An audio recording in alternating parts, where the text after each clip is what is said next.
Goldilocks comments and global economic news Tuesday evening the 11th of June 24. Listen to the full version on the official dinarreport.com website and become our supporter on Patreon. Project M Bridge continues its development and has reached the minimum viable product (MVP) stage, while broadening its international reach. This project has reached its minimum requirements that will allow it to work with early adopters on this digital ledger technology, enabling instant payments through cross-border international (CBDC) trades. This system will allow foreign currency exchanges through local currencies. There are now over 26 observing members, and Saudi Arabia has just recently joined as a full participant. This DLT will allow payments to be settled in local currencies of those who are early adopters of this new digital payment system. Project M Bridge is the result of extensive collaboration, starting in 2021 between the BIS Innovation Hub, the Bank of Thailand, the Central Bank of the United Arab Emirates, the Digital Currency Institute of the People's Bank of China, and the Hong Kong Monetary Authority. In 2022, real value transactions took place on a pilot program and were successful. This project has been coordinated with the Bank of International Settlements, and it is expected to be available by mid-2024. Since M-Bridge has reached its minimum viable product stage, it is now able to invite the international community to begin interfacing onto this section of the QFS.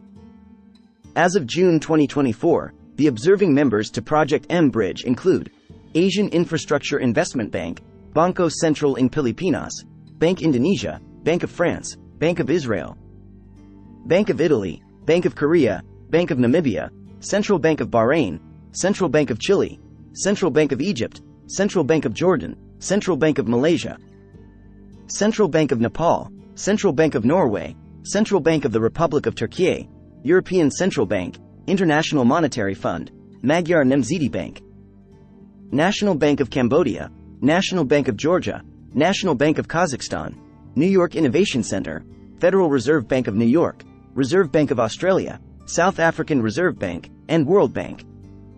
According to this report, supply and demand issues in trade are currently in an imbalanced state. The demand for goods and services has steadily grown since the COVID-19 pandemic, and first quarter numbers show a significant growth for the United States and for China. Yet, we are not out of the woods, and supply and demand need to be brought into equilibrium. High demand is good for traders, and it looks good on the markets. It is the supply side that is lacking at the present moment due to inflated prices on goods and services. In order to balance the economy and make it grow steadily and forward, there needs to be more attention on moving the products across the country. This will increase money flow and demands on our stablecoins, that in turn gives more purchasing power to our currencies.